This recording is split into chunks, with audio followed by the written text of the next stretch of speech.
Apa yang harus dibanggakan menjadi orang Katolik? Nah, sekarang saya akan berbicara berapa hal yang patut kita banggakan ada di dalam iman kita. Air suci. Santa Teresia Avila berkata, tidak ada satupun yang membuat roh jahat lari tunggang langgang tanpa memalingkan muka kecuali dengan air suci. Maka saya tidak pernah melarang ada kebiasaan orang Katolik yang menyimpan air suci di rumah. Boleh. Silahkan. Saya ingat Santa Teresia mengatakan tidak ada setan yang tidak takut dengan air suci. Pasti takut. Kalau kau beriman. Pada suatu hari di rumah retret.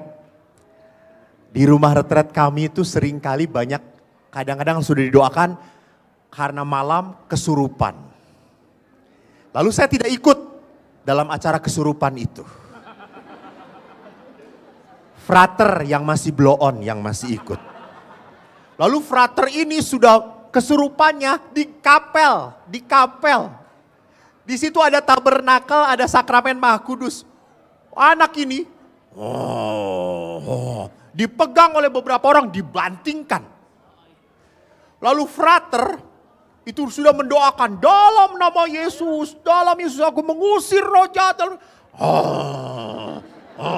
Gitu ya. Lalu frater itu memakai air suci, sudah dipercikin air suci, masih Sudah setengah jam mereka capek berdoa. Lalu mereka datang ke kamar saya, mereka panggil rajanya setan.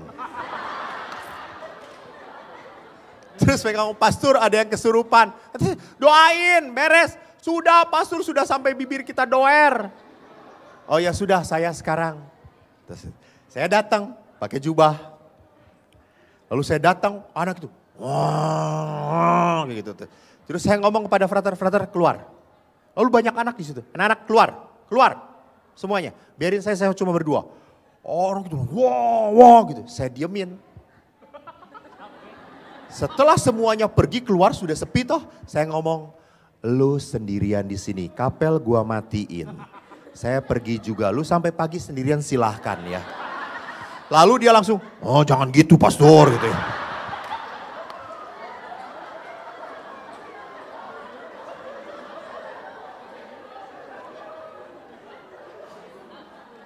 Apa yang saya mau katakan?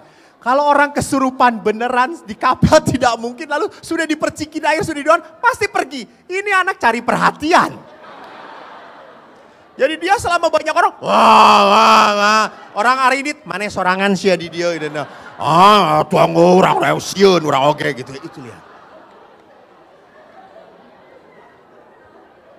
Jadi jangan pernah sedikit-sedikit orang, wah kesurupan. Mungkin dia secara psikologis cari perhatian. Dia di rumah jarang diperhatikan, dia perhatikan, wah gitu. Semua orang jadi memperhatikan, wih kasihan dia. Dia pegangin, dia elus-elusin, apalagi anak perempuan cantik. Lalu makin senang dia. Setannya makin nempel terus di situ. Saya mengatakan saya pergi sendirian, dia langsung selesai. Udah gak jadian, selesai ya gitu itu.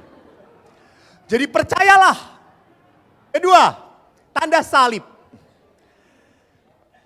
Tanda salib adalah tanda yang paling utama, gerakannya sederhana menurut Bapak Paus Benediktus Kardinal Joseph Ratzinger, tetapi tanda salib adalah ajaran yang paling kaya tentang sahadat, yaitu Allah Bapa, Putra dan Roh Kudus. Amin. Dan siapa namanya seorang Santo Franciscus de Sales mengatakan tanda salib, dia mengatakan punya spiritualitasnya. Tanda salib di awal kening, Bapa. Awal dari segala-galanya. Putra itu turun ke bawah, bukan di dada. Karena putra itu lahir dari rahim perawan Maria. Jadi turun ke bawah, jangan di sini. Ini adalah salib orang malas. Apalagi di sini, lebih malas lagi. Gitu.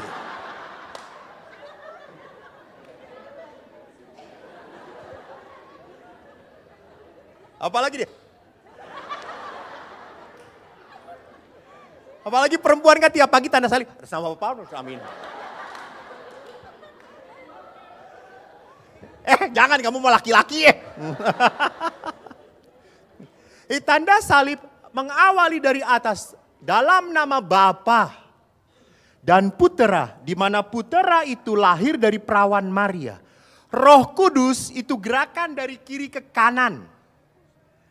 Kenapa? Karena Roh Kudus menurut spiritualitas Franciscus de Sales membimbing kita dari kejahatan ke kebaikan.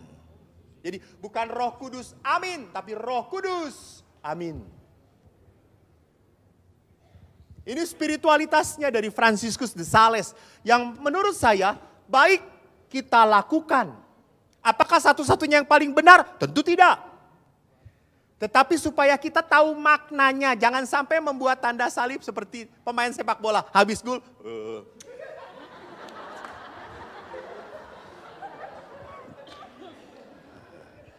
Tuhan dikasih gol gitu ya. Karena ada anak-anak SD juga buat tanda salib. Ngikutin pemain sepak bola. Dan lihat tanda salib adalah awal dari setiap doa seorang Katolik. Tolong perhatikan. Jangan sampai orang Katolik mulai doa tanpa tanda salib. Tuhan juga tahu. Tahu sih tahu tapi kamu kampret. Kamu tidak setia dengan iman kamu. Doa selalu diawali. Ini adalah kita sebagai orang Katolik tidak boleh malu. Bukan menunjukkan. Bukan pamer. Bukan. Saya justru memperlihatkan saya beriman. Saya melakukan ini semuanya dalam nama Bapa, Putra, dan Roh Kudus. Biar apa yang saya lakukan sungguh dituntun oleh Roh Kudus. Dan di dalam Tuhan. 3. Saya berkata novena. Novena adalah devosi yang sangat populer. Novena adalah devosi yang sangat terkenal. Ada landasan biblisnya. Novena itu dari kata novem. Novem itu artinya 9. Cikal bakalnya dari mana? Dari kenaikan Yesus sampai ke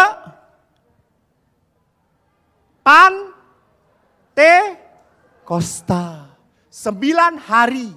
Yesus berkata, aku akan menurunkan penolong bagimu. Dan mereka berkumpul bersama-sama berdoa. Bunda Maria. Dan akhirnya Roh Kudus turun atas mereka. Itu tradisi novena.